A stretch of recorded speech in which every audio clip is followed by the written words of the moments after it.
भाईजान अभी से ये हालात है तो रमज़ान शरीफ में क्या होगा। इनको जो है रोड पे इनको दिल करता है। जी तो नाज़रीन ये है गरीबों का फ्रूट। ठेले वाला कभी भी रेट बढ़ा के नहीं बेचेगा। अभी तो और महंगा होगा। ये मुसलमानों का शहर है, इसलिए महंगाई हो जाती है। बिस्मिल्लाहिर्रहमानिर्रहीम, अस्सलाम वालेकुम। लेट्स आस्क विद केआर के साथ मैं हूं आपका मेज़बान काशिफ रफ़ीक और आज मैं यहां जानने के लिए निकला हूं शहर हैदराबाद में फ़्रूटों के क्या रेट हैं। इस वक्त हम मौजूद हैं फकीर के पेड़ में और यहाँ पर हम लोगों से भी पूछेंगे और इन ठेले वालों से भी पूछेंगे कि इस वक्त फ़्रूट का कौन कौन से फ़्रूट का क्या क्या रेट चल रहा है और आने वाले रमज़ान के अंदर यानी कि जो 3 या 4 दिन के बाद जो रमज़ान आने वाले हैं उसके अंदर रेटों का क्या हाल होने वाला है। क्या शहर हैदराबाद में इंतज़ामिया इतना काम करेगी कि शहर हैदराबाद के लोगों को फ्रूट में कोई आसानी मिल सकेगी रेटों के अंदर, या फिर मंडी से ही इतना महंगा रेट आएगा या सस्ता आएगा जिससे जो है वो ठेलेदार अपना रोटी रोज़गार कमा पाएगा और जो रोज़दार है उसको क्या आसानी से फ्रूट मिल पाएगा, उसके रेटों में फ्रूट मिल पाएगा। आइए मेरे साथ। अच्छा अभी क्या किलो है चीकू? अभी हम बेच रहे हैं 150 रुपये। अच्छा अभी 3-4 दिन है रमज़ान के अंदर, तो आप कैसे देख रहे हो रेट ऊपर जाएगा? हर साल तो यही होता है, ऊपर जाएगा। तो क्या वजह है कि आवाम को 3 दिन पहले तक अगर आप ले ले तो माल सस्ता है और 3 दिन के बाद जैसे रमज़ान आएगा रेट ऊपर। जब तक खत्म नहीं होगी तो ये सस्ता ही नहीं होगा। किसको माफिया कह रहे हैं आप? चोरों को। अच्छा, चोर जिन्होंने स्टार्ट करा हुआ फ्रूट का इस्तेमाल होगा तो फ्रूट तो अभी से ही इतना महंगा है। 120 रुपये खरबूजा बिक रहा है, 150 रुपये गोलाची बिक रहा है, सेब 200 रुपये 250 रुपये बिक रहा है। कुछ हुक्मरानों के लिए कहना है आपका कि आसानी कैसे पैदा हुक्मरानों होगी? को क्या कहना है, इन लोगों को क्या कहेंगे? ये तो फिर वही अपनी जेबें भी भर के चले जाएंगे, फिर आएंगे। क्या करना है इनको? क्या किलो है भाई अभी? ये अभी 120 है, 100 रुपये किलो लगेगी। अभी 3 दिन से 4 दिन है अभी रमज़ान के अंदर। हाँ। तो क्या तैयारी है रमज़ान की?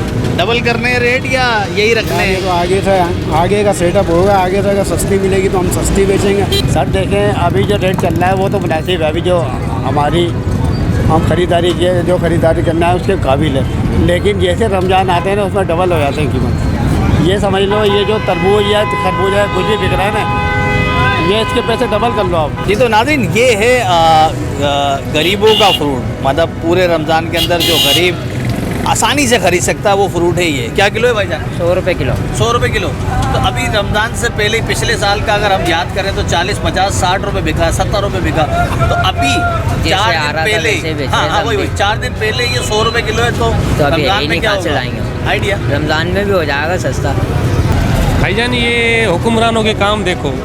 अभी ये स्ट्रॉबेरी है, ये फ्रूट है, गरीब बंदा खा नहीं सकता। अभी हालत देखो, 150 रुपये पाओ। जो चीज़ देखो आटा, घी, दाल, चीनी, किसी चीज़ में इन्होंने मतलब कोई कमी पेशी, कोई रियायत है। गरीब बंदा मर रहा है, इधर भूख मर रहा है, क्या करें? अभी तो 4 दिन बाकी हैं, 3 दिन बाकी हैं रमज़ान के अंदर, तो आप क्या तवक्का कर रहे हैं? रेट बढ़ेगा फ्रूट का या रेट और कम होना? भाईजान अभी से ये हालात है तो रमज़ान शरीफ में क्या होगा। और रमज़ान शरीफ में तो इनको मौका मिलता है कमाने का।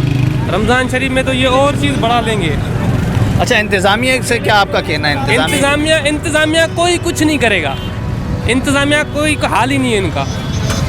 इनको जो है रोड पे इनको दिल करता है, इनके साथ और कोई काम नहीं किया जाए। इनको जो है सीधे इनको जो है ना, इनको वोट हम दे के हम इनको आगे करते हैं। ये हम आवाम की गलती है, हम ही इनको सर पे चढ़ाते हैं। क्या किलो है स्ट्रॉबेरी? स्ट्रॉबेरी 120 रुपये पाव है। 120 रुपये पाव है, तो ये 480 रुपये किलो है। 480। क्या तैयारी है रमज़ान की? और महंगी करनी है या रेट गिराना है? महंगा ही होगा। और महंगा होगा तो क्या वजह है महंगी होने की? महंगे होने की ये वजह है कि रमज़ान की पाकिस्तान में हमेशा महंगाई के साथ बहुत तेज़ महंगाई है। तो रमज़ान तो अच्छा महीना है ना, उसमें तो कम होना चाहिए ना रेट? नहीं करता, कोई भी त्यौहार आता है, ये पाकिस्तान वाइज शहर है जिसमें महंगाई होती है। कोई सा भी त्यौहार आ जाए, रमज़ान में हर बंदा इसको सीज़न की तरह तैयारी करता है, जबकि एक मुसलमान होने के नाते इबादत के लिए तैयारी करनी चाहिए। लेकिन यहाँ पर तमाम अफराद जो है वो हम सारे मुसलमान जो है कमाने की तैयारी कमाने में लगे हुए हैं। बिल्कुल कमाने में लगे। शुक्रिया। क्या दर्जन है?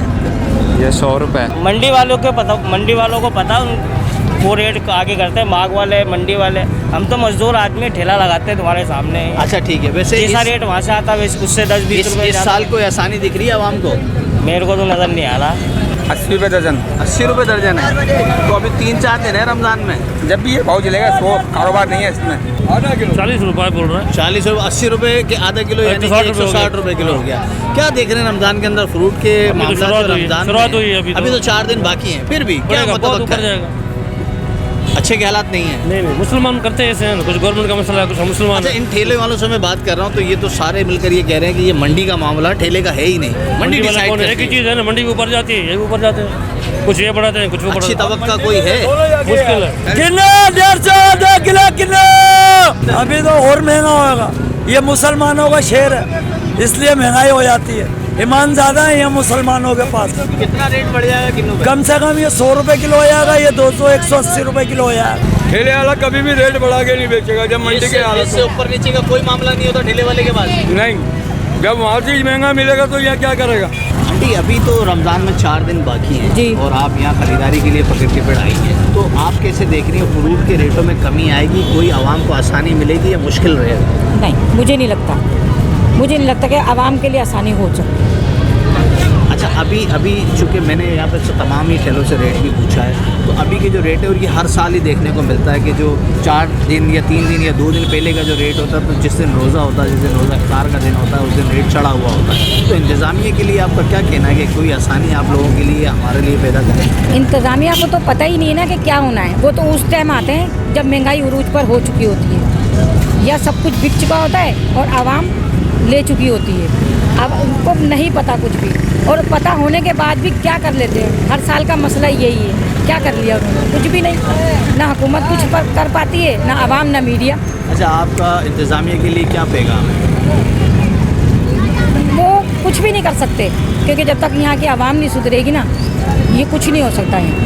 अच्छा, किसी चीज़ का रेट बढ़े तो आवाम क्या करे? जाहिर है उसकी मजबूरी होती है खरीदना, या ना खरीदे फिर उसको? नहीं, वो तो मुझे पता है कि हर एक ठेले पे एक एक बंदा तो खड़ा करने से रहे, है ना।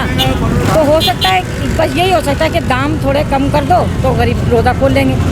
भला मैं तो समझती हूँ कि नहीं खरीदो तो बेहतर है। चलिए, एक खज्जी लो, शरबत लो और खाना खाओ और नमाज़ पढ़ लो बस। क्या किलो है? 150 रुपये किलो हैं? 150 रुपये किलो। 150 रुपये किलो? हाँ अभी 4 दिन बाकी है रमज़ान में। हाँ। तो अभी आगे क्या है इरादा? आगे इरादा मंडी वाले बताएंगे। जी तो नाज़रीन, आज हमने जानने की कोशिश की शहर हैदराबाद में, और हम इस वक्त मौजूद थे फकीर के पेड़ पर, और यहाँ पर जो है वो शहर हैदराबाद का ये काफ़ी बड़ा बाज़ार है जहाँ पर फ्रूट और तमाम तरह की सब्जियाँ, गोश्त और ग्रॉसरी मिलती है। इस प्रोग्राम में हमने जानने की कोशिश की कि क्या रेट रहेंगे एक रोज़दार को, क्या रोज़े के अंदर जब वो रोज़ा खोले तो उसको फ्रूट उसकी दस्तरखान पर मिल पाएगा, क्या जो फ्रूट के रेट होंगे वो कम होंगे। इस पूरे रमज़ान के अंदर मैं आपके साथ बना रहूँगा। रमज़ान के पूरे 30 दिनों में इस तरह के फ्रूट के रेट और इससे रिलेटेड जितनी भी एक्टिविटीज़ होंगी वो भी सब मैं आप तक लेकर आऊँगा। तब तक के लिए मुझे इजाज़त दीजिए और देखते रहिए जेम्स टीवी।